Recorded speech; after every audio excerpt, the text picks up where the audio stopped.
Thanks for coming. And actually, the event is kind of a little bit sad while we're all sitting here, because of Orlando, what happened in Orlando. But when I heard about the news, actually, I was sitting with my wife at the doggy park over in Wickham Park, and I heard the news, and I texted Chief Rankin and said, "Mark, what can we do to help? And do you need any guns for the SWAT team?" And Mark said, "Yeah, it would be great." So, the next day or the day after, you guys came out from the SWAT team, and we had the meeting. And we are more than happy to support the community. And we have basically a responsibility in the community. We don't produce toys. We produce firearms, which can take lives, but also save lives. And my basically underline is saving lives. For example, if somebody in this club would have been armed, I think it would have not been this disaster what happened there. But basically a terrorist target civilians, innocent people, and unfortunately this group of people didn't defend themselves. They couldn't defend themselves. They were kind of the group of people which is not very, how you say this, prone to own firearms. Anyhow, I want to give you, the law enforcement agency in our community, the necessary tools to do the job, to protect our people, to protect the community. And whatever you need, and I shared this with the SWAT team when they came out here, and I also shared it with the chief. Whatever you guys need for the team, I don't want to make any money on you guys. I'll give it to you at whatever cost, whatever you want. Whatever my cost is, I'll give it to you.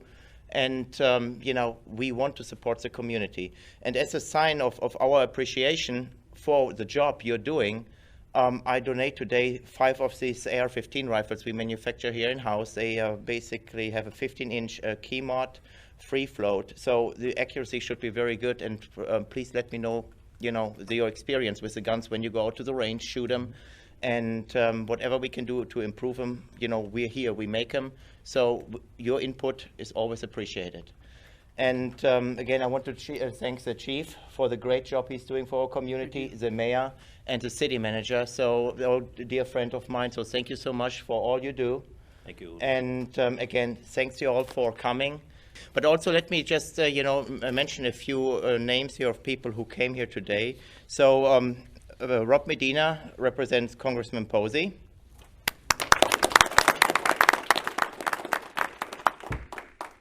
Sheriff Wayne Ivey, he's stuck in traffic, so unfortunately we can't welcome him. Mayor Cody. Greg Link, did an outstanding job with the city. Of course, Mark Rankins. And Lieutenant Greg, how do you pronounce your name? Latulip. Latulip, okay. Yeah, basically, that's all really I had to say. I'm here for the community. My team is here for the community. Anything you need, we're here to help. Whatever we can do to improve, please let us know. And also, I see a lot of, the patrol cars parking our back at lunch break and dinner break and so on. I really appreciate it. So let's try to keep our community safe. And whatever we can do, let's do it together as a team. And then I know we will be successful. I just want to say on behalf of the police department, and in particular our SWAT team is going to be using this equipment, thank you very much. I know that these things are very expensive items, and everything helps. One of our primary goals at the police department is to connect with our community, which includes our business owners, and you're certainly one of those. It's just important that we have that relationship. That we have that mutual trust, mutual respect, so you can call me Mark. You're not calling the police chief, you're calling Mark, and I'm calling ULI, not IO Inc. And that's just so important. We stress that among our officers. We stress it among our entire organization. It's a city philosophy as well. We take a lot of pride in that, and we're just super appreciative that you're doing this for us. So thank you. Yeah, you're more than welcome.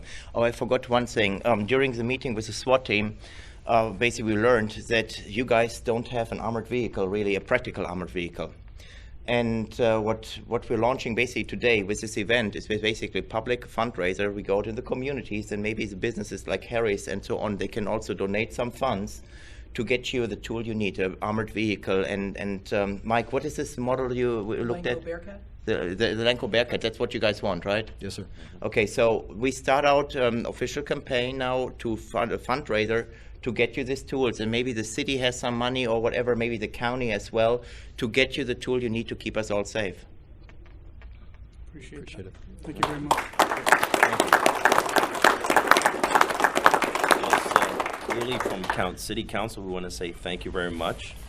You've been a good steward from the time I've met you. We've had lunch and we sat down. You've always been upfront with us in regards to what you want to do for the community.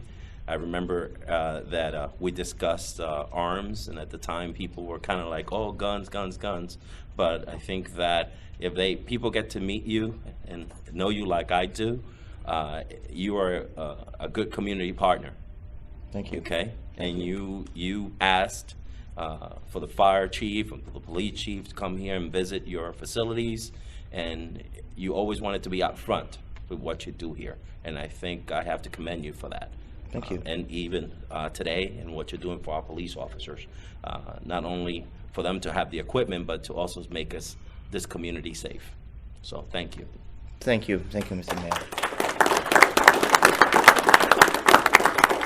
If I could just expand on what the mayor said. You know, we've had articles and we understand how safe our city is. And the data states just how safe Palm Bay is. And that speaks to the training and the leadership and the quality of officers that we have. And I can't be more thankful to partners like Uli who understand the importance of partnerships and allowing us to improve the quality of services, and that includes the tools that our police department needs to do their job. So I thank you on behalf of the city, Uli. Thank you so much. Thank you, Greg. I appreciate that. So, yeah, if you want, feel free. We have some coffee, beverages, whatever, you guys want, we have here. Kathleen, did I miss something? No, sir. Did a good job. We also have a tour, so. Very good. Yeah, if you want, basically arm yourself with a beverage, with a refreshment, and then we'll give you a tour, walk you to the facility, show you new equipment, what we're going to bring online this year, what we're planning for next year. And actually, let me summarize this real quick because it's either in the back there will be some noise. So basically, we bought equipment to make all the uppers and lowers for this weapon in-house. So basically, lower and the upper.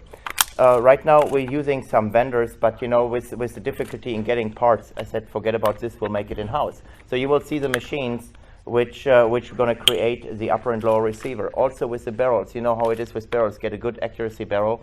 So we basically went ahead and bought 2 gun drills. So one gun drill makes for our AK line the barrels, the other gun drill will make the AR-15 barrels. And we also bought some more equipment. It's being delivered, some lathe, to basically turn the barrels in the most efficient way. So that's all what's coming on right now online. The future is basically next year I want to get us some stamping presses and make all our stamp parts in-house. For example, the AK has a lot of stamp parts like the receiver, like the cover. These are all stamp parts. I want to make them in-house. So we're going to add on basically we dedicate a room in the back, have to do modification, since the presses are very heavy and they have big impact. So we probably have to cut out some foundation, put new foundation in, and to place the stamping presses. And then in a couple of years, maybe 3 years, I want to have our own foundry here. Investment casting is the way to go in the firearms industry. Is everybody familiar with investment casting? No? Basically, in order to create a part, you can go 2 ways. You can machine it out of a billet, or you can go ahead and get kind of 90% of the rough shape, so they have minimal machining on these parts. So that saves you time and it saves you money with the same quality. So basically, I want to get our the casting house in place.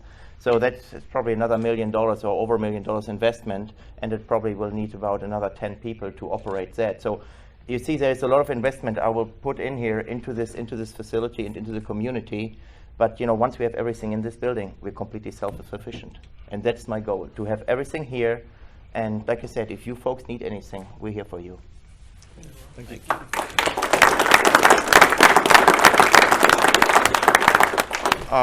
Yeah, then okay, let's get a refreshment and head out for the tour.